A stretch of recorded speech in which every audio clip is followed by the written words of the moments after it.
आता नुसतं धर्मेंद्र प्रधानांचा राजीनामा नाही, तर त्याबरोबर आता पंतप्रधान मोदींनी सुद्धा राजीनामा द्यावा ही सर्वत्र मागणी आहे. पण हे सरकार एवढ्या बेजबाबदारपणे वागत आहे की राजीनामा तर त्यांनी दिलाच नाही, पंतप्रधानांनी घेतलाच नाही, पण विद्यार्थ्यावर अमानुषपणे अत्याचार केला, लाठी हल्ला केला, कपडे फाडले मुलींचे.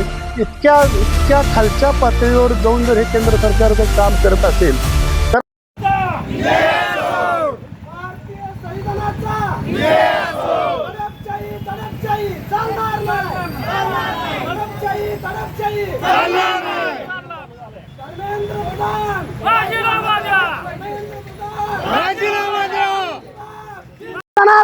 विजय असो, भारतीय संविधानाचा विजय असो. दडपशाही दडपशाही दडपशाही दडपशाही चालणार नाही. धर्मेंद्र प्रधान राजीनामा दे. धर्मेंद्र प्रधान राजीनामा दे. छत्रपती शिवाजी महाराज की जय. येस, भारतीय संविधानाने शांततापूर्ण मार्गाने आंदोलन करण्याचा अधिकार आपल्याला दिलेला आहे. आणि अशा पद्धतीने जो नीट परीक्षेमध्ये जो घोटाळा झाला, नीटचा पेपर लीक झाला आणि त्या पार्श्वभूमीवर दिल्ली येथील जंतर मंतर या ठिकाणी आपले विद्यार्थी, महिला, पालक वर्गाचं आंदोलन चालू असताना पोलिसांनी बेछूट पद्धतीनं मारहाण केली, त्याचबरोबर अश्रुधुराच्या कांड्या फोडल्या आणि त्या ठिकाणी महिला, विद्यार्थी आणि बालकावर अतोनात प्रकारे बळाचा वापर करण्यात आला. आणि याचा मी मोहोळ वकील वर्गाच्या वतीनं मी ॲडव्होकेट पांडुरंग माने या घटनेचा जाहीर निषेध करतो. आम्ही मोहोळ कोर्टातील वकील मंडळी आज या ठिकाणी तहसीलदार मोहोळ यांना निवेदन देण्यासाठी निघालेलो आहोत. आणि या ठिकाणी भारतीय संविधानाने जो अधिकार दिलेला आहे त्या अधिकाराची पायमल्ली होताना दिसत आहे. संसदेमध्ये काल जर पाहिलं तर भारतीय लोकशाहीचा शेवटचा दिवस आहे की काय असं वाटत होतं. आणि जे लोकशाहीमध्ये जे आपल्याला नागरिकांना अधिकार दिले आहेत त्या अधिकाराची पूर्णपणे म्हणजे पायदळी तोडवण्याचं काम या सरकारने केलेलं आहे. या सरकारचा मी जाहीर निषेध करतो. ज्या सरकारमधील मंत्र्यांनी पोलिसांना जे आदेश दिले आणि महिलावर, बालकावर, त्याचबरोबर विद्यार्थ्यांवर अतोनात प्रकारे बळाचा वापर केला, त्यांचा मी जाहीर निषेध करतो. आणि जो कोणी यामध्ये दोषी असेल त्यांच्यावर योग्य ती कारवाई करावी आणि भारतीय संविधानाने दिलेल्या अधिकाराचा वापर करण्याची मुभा या शासनानं द्यायला पाहिजे. आणि त्यामुळं या सगळ्या घटनेचा आम्ही जाहीर निषेध करतो. आणि खरं तर आज या ठिकाणी आम्ही मोहोळ वकील संघाचे सर्व सदस्य माननीय तहसीलदार साहेबांना निवेदन देण्यासाठी आलो आहे की गेल्या 2-3 दिवसापासून आपण पाहत आहे जंतर मंतरवरती निष्पाप बालक, विद्यार्थी व नागरिकांवर होत असलेला अमानुष्य असा लाठी हल्ला, याच्या विरोधामध्ये आम्ही आवाज उठवण्यासाठी आज या ठिकाणी आलेलो आहे. आपण खरं तर पाहत असताना एक खेदाची बाब, ज्या ठिकाणी लाठी हल्ला होत होता त्या ठिकाणी पोलिसांच्या छातीवरती बिल्ला नव्हता, पोलीस स्वतः दगडफेक करत असताना आपल्याला व्हिडिओमध्ये पाहायला मिळालं. आणि अशा स्वरूपाचा पोलिसांकडून बळाचा वापर केलेला यापुढे हा संविधानावर झालेला हल्ला आहे. म्हणून खरं तर संविधानाबद्दल जागरूकता निर्माण करण्यासाठी आणि दिल्ली येथील जंतर मंतर या ठिकाणच्या आंदोलनाला पाठिंबा देण्यासाठी मोहोळ वकील संघ आम्ही आज या ठिकाणी आलेलो आहे. आणि आमचा या आपण मागील 3-4 दिवसापासून या भारतामध्ये, आपल्या देशामध्ये काय परिस्थिती उद्भवली जर आपण टी व्हीवर पाहिलं तर आपल्या प्रत्येकाचं मन व्याकुळ झाल्याशिवाय राहत नाही. कारण ज्या देशामध्ये 180 कोटी लोकांसाठी डॉक्टर बाबासाहेब आंबेडकर यांनी लिखित जगातील सर्वात मोठी राज्यघटना लिहून ठेवली आणि त्या राज्यघटनेमध्ये प्रत्येक नागरिकाचे हक्क अधिकार नमूद आहेत. त्याच हक्क आणि अधिकाराच्या अनुषंगाने गेल्या 2014 ते 2026चा कालखंड पाहिला तर जवळजवळ 71 पेपरचे एक्झामचे पेपर लीक झालेत. आणि त्यापैकी सर्वात महत्त्वाचा पेपर म्हणजे नीट. गेल्या 5-6 वर्षाखाली आपल्या देशात नाही तर जगामध्ये जेव्हा कोविड आला तेव्हा डॉक्टर सुशिक्षित असणं, डॉक्टर त्या कॅलिबर असणं किती गरजेचं आहे आपण सर्वांनी पाहिलं. आणि नेटच्या परीक्षामध्ये जर असा प्रकारचा गैरव्यवहार झाला आणि ज्यांना काही कळत नाही ते डॉक्टर जर पैशाच्या जोरावरती मुलं उद्या डॉक्टर झाली तर भविष्यामध्ये आपल्या सर्व भारतीयांना कुठल्या पद्धतीला फेस करावणार आहे याची आपल्याला थोडीशी कल्पना येते. असं असताना त्या मुलांची मागणी काय होती हो की हा ज्या पेपर लीक झालाय त्याची जबाबदारी त्या संबंधित मंत्र्यांना घ्यावं आणि त्यांनी राजीनामा द्यावा. बरं, ही पहिल्यांदा झालंय का आपल्या भारतात त्याच्यापूर्वी लाल बहादूर शास्त्रींनी रेल्वे अपघात झाला म्हणून स्वतःची जबाबदारी स्वीकारून राजीनामा दिलेला आहे। असं असताना गेल्या अनेक महिन्याच्या पूर्वी या संघटनेची मागणी होती की त्यांनी राजीनामा द्यायला पाहिजे। सरकारनं कुठल्या प्रकारचं गांभीर्य घेतलं नाही, त्यामुळे ती मुलं जंतर मंतरवर जमली। तरीही त्या मुलाकडे गेल्या महिन्याभर सरकारचा कुठलाही प्रतिनिधी भेटायला गेला नाही। मग शेवटी त्यांनी लोकशाहीचा स्तंभ आणि आपण मंदिर म्हणतो लोकशाहीचं, त्या लोकशाहीच्या मंदिरात म्हणजे संसदेकडे जाण्याचा प्रयत्न केला। संसदेकडे जाऊन त्यांनी त्यांचं काय मागणं होतं की बाबा आमच्या जी मागणी आहे त्याच्याबद्दल सरकारनं दखल घ्यावी। सरकारनं केलं काय तर असे पोलीस पाठवले की ज्यांनी त्यांच्या युनिफॉर्मला कुठल्या प्रकारची नेमप्लेट लावलेली नव्हती। हे पहिले सरकारचं गंभीर चूक आहे। सुप्रीम कोर्टानं सांगितलेले आहेत, गाईडलाईन्स दिलेत की पोलिसांनी काय केलं पाहिजे काय नाही, ते पूर्णपणे पायदळी तुडवून पुन्हा काय केलं त्याच्यापेक्षा पुढची अवस्था, टी शर्ट जीन पॅन्ट, दाढी वाढलेली मुलं, कानात बाळी, हे पोलीस आहेत का गावगुंड आहेत?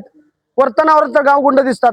गेल्या 24 तासापासून मीडिया आपल्या माध्यमातून सरकारला हे प्रश्न विचारले असताना सरकारकडून कुठल्याही प्रकारचं उत्तर किंवा संबंधित अधिकाऱ्याच्या कोणत्याही वरिष्ठ अधिकाऱ्याकडून ती मुलं पोलीसच होती असं पद्धतीचा आतापर्यंत कुठल्याही प्रकारचं ओपिनियन दिलेलं नाही। म्हणजेच ते पोलीस नसतील किंवा नाहीत असं म्हणायला भाग पडतं। आणि अशी जर बेछूट माणसं, गुंड माणसं जर तुम्ही आमच्यावर घालत असाल, आमच्या विद्यार्थ्याच्या अंगावर घालत असाल, त्यांना काठ्यानं मारत असाल, बेदरपणे तुडवत असाल, तर भारतीय लोकशाहीमध्ये फार मोठ्या पद्धतीचं संकट आलेलं आपल्याला दिसून येतंय। त्यामुळं हे जे कृत्य केलंय ह्या कृत्याला पहिल्यांदा जर कोण जबाबदार असेल तर धर्मेंद्र प्रधान, कारण त्याने राजीनामा दिला असता तर ह्या गोष्टी झाल्या नसत्या। त्यांनी राजीनामा देऊन जबाबदारी स्वीकारली असती तर ह्या गोष्टी झाल्या। आणि त्यांचा राजीनामा न घेणारे कोण आहेत तर ह्या देशाचे पंतप्रधान नरेंद्र मोदी आणि अमित शहा आहेत। त्यांनी कुठल्या प्रकारची ओपिनियन दिलेलं नाही। अमित शहा देशाचे गृहमंत्री आहेत, 180 कोटीच्या देशाचे गृहमंत्री असताना पोलिसांनी असं काय केलं? पोलिसांना आणि त्यांना ह्यांची कल्पना नव्हती का की बाबा एवढी लोक जमणार आहेत, त्या पद्धतीने त्यांची भूमिका घ्यायला पाहिजे होती? आजपर्यंत सुद्धा त्यांनी कुठल्या प्रकारची भूमिका घेतली नाही। जाणून बुजून भारतीय लोकशाहीच्या मनामध्ये किंवा माझ्या तुमच्या मनामध्ये या पोलिसांच्या वतीनं भीती दाखवायची आणि आपण कुठल्या प्रकारच्या योग्य मार्गाने आंदोलन करण्यामध्ये आपल्या मनामध्ये धुडक निर्माण राहावी आणि आपण कुठलंही आंदोलन करू नये आणि सरकारनं कुठल्या प्रकारे काही केलं तर त्या पद्धतीने आपण सर्वांनी खपून जावं अशा प्रकारची आपल्या मनावर मानसिकता निर्माण करावी असं या दडपशाहीवरून दिसून येते। कारण बेडकाला जर एकदम गरम पाण्यात टाकलं तर ती बेडूक बाहेर उडी मारणार आहे, पण त्याची सिच्युएशनच अशी करायची की आधी बेडूक पाण्यात टाकायचं आणि त्याला हळूहळू गरम पाणी करत राहायचं, म्हणजे बेडक्यानं त्या परिस्थितीला सामावून घेत। तसं तुम्हा मला ह्यांच्या कुठल्याही चुकाला आपण आंदोलन केलं नाही पाहिजे, ह्यांच्या सगळ्या चुका खपून घेतल्या पाहिजे त्या, असं यांना वाटतं, परंतु कदापि होणार नाही। आपल्या सर्वांच्या जे कोण भारतीय आहेत ज्याला वाटतं की लोकशाही टिकली पाहिजे त्या प्रत्येकानं या देशातल्या गृहमंत्र्याला, या देशातल्या शिक्षण मंत्र्याला, या देशाच्या पंतप्रधानाला विचारलं पाहिजे की त्या मुलांचं चुकलं काय होतं। आणि जर चुकलं असेल तर तुम्ही त्यांचं डायलॉग बाजी करणं गरजेचं होतं, हातात जाऊन डायरेक्ट काठी। आता आपण पाहतोय मुलाच्या हातात कुठल्या प्रकारचे हत्यार नाही, कुठल्या प्रकारची काय गोष्ट आहे, तुम्हाला चेक करून सोडलंय तर तिथं 3 ते 4 ट्रक दगड आले, ते कुठनं आले ही पोलीस प्रशासनानं सांगायला पाहिजे। तर पत्रकार मीडिया काय माझे बांधव काय सांगतायत की दगड कुठनं आले आणि त्यांना पाकिस्तान चायना कनेक्शन, कुठल्याही गोष्ट धर्म आणि तुम्ही कुठलीही गोष्ट अराजकता किंवा कुठलीही गोष्ट देशद्रोही म्हणून तुम्ही झाकून नेऊ शकणार नाही। कारण एक वेळा खोटं बोलू शकाल पण 1000 वेळा तुम्हाला खोटं बोलता येणार नाही, आणि 1000 वेळा जर तुम्ही खोटं बोलत असाल तर ते तुम्हाला कधी ना कधी त्या खऱ्यापणाला सामोरं जावं लागणार आहे। आणि ह्यांची एक गोपेल्स नीती आहे, कुठलीही गोष्ट 1000 वेळा खोटं सांगून ती बिंबवायची आणि एकाला तर धर्मात वाटायचं किंवा धर्मात नाही बाटली गेली तर देशद्रोही समजवायचं, देशद्रोही नाही म्हटलं तर त्यांना विरोधक म्हणून समजायचं। आणि अशा पद्धतीचं भारतीय लोकशाहीमध्ये 180 कोटी लोकांना डिवाइड करून हे जे गैरवापर चाललेला आहे तो आम्ही खपवून घेणार नाही। त्यामुळे ही जी नैतिक जबाबदारी स्वीकारून जर त्यांना मन असेल, स्वतःला मुलं असतील, स्वतःच्या मुलाचं भवितव्य असेल, असं आपल्यासारखीच ती मुलं आहेत असं जर वाटत असेल आणि कुठं जर त्यांना मानवतेची चाड असेल तर या देशाचे शिक्षण मंत्री आजच्या आज राजीनामा देतील अशी अपेक्षा करतो। आणि आपण सर्वांनी मला बोलण्याची संधी दिली त्याबद्दल आपलं हे असून सांगा। या मोहोळ वकील संघाच्या वतीनं तहसीलदार साहेबांना आम्ही निवेदन देण्यासाठी इथं आलेलो आहेत। आम्ही इथं निवेदन दिलेलं आहे। ह्या निवेदन देण्यापाठीमागचा हेतू एकच आहे की हे जे शिक्षण मंत्री आहेत, केंद्रीय शिक्षण मंत्री धर्मेंद्र प्रधान यांनी त्वरित राजीनामा द्यावा आणि त्यांनी नाही दिला तर पंतप्रधान मोदी यांनी त्यांचा राजीनामा स्वीकारावा। आता हे जे आंदोलन चालू आहे दिल्ली येथे जंतर मंतरवर, हे आपण बघितलं तर हे कोणत्याही पक्षाचं असं आंदोलन नाही, हे विद्यार्थ्यांचं आंदोलन आहे। विद्यार्थी आंदोलनामध्ये का उतरले याचा विचार सर्वांनी केला पाहिजे। कारण का ही वेळच अशी आली की ही जी नीट परीक्षा आहे, ह्या नीट परीक्षेमध्ये जे पेपर लीक झाले म्हणजे ह्या विद्यार्थ्यांचं भवितव्य ज्यावर अवलंबून आहे, ज्यामध्ये हे पुन्हा भविष्यामध्ये डॉक्टर होणार होते, त्यांच्या ह्याच्यामध्ये जिथं पेपर लीक झाला आणि त्याची जबाबदारी स्वीकारून धर्मेंद्र प्रधान यांनी राजीनामा देणं खरं तर आवश्यक होतं। पण हे सरकार एवढ्या बेजबाबदारपणे वागत आहे की राजीनामा तर त्यांनी दिलाच नाही, पंतप्रधानांनी घेतलाच नाही, पण विद्यार्थ्यावर अमानुषपणे अत्याचार केला, लाठी हल्ला केला, कपडे फाडले मुलींचे. इतक्या खालच्या पातळीवर जाऊन जर हे केंद्र सरकार जर काम करत असेल तर आता नुसतं धर्मेंद्र प्रधानांचा राजीनामा नाही तर त्याबरोबर आता पंतप्रधान मोदींनी सुद्धा राजीनामा द्यावा ही सर्वत्र मागणी आहे. आणि यासाठीच हे निवेदन आम्ही इथं दिलेलं आहे. तर आम्ही अपेक्षा करतो की धर्मेंद्र प्रधान तर राजीनामा देतीलच, पण ती नैतिक जबाबदारी स्वीकारून आणि हा जो विद्यार्थ्यांवर जो लाठी हल्ला केलाय त्याची नैतिक जबाबदारी स्वीकारून पंतप्रधान मोदी यांनी राजीनामा द्यावा. खाली मुंडे वर पाय. नमस्कार. मूळतः या आंदोलनाचा हेतू पॉलिटिकल कधी नव्हताच, फक्त विद्यार्थ्यांना न्याय इतकाच त्याचा काय तो हेतू होता. परंतु त्यांच्या अतिशय किरकोळ अशा मागण्या मान्य नाही केल्या गेल्या, त्याच्यामुळे त्याला विक्राळ रूप प्राप्त होत गेलं. आणि सुरुवातीला जेनझी वाया गेलेली पिढी म्हणत होते, पण आज ती काहीतरी न्यायासाठी उभी राहते, काहीतरी देशात नवा पाया रोवते. तर त्यांच्या मागे आपण सर्वांनी ज्या पद्धतीने उभे राहिलात तसेच इथून पुढेही उभे राहावे.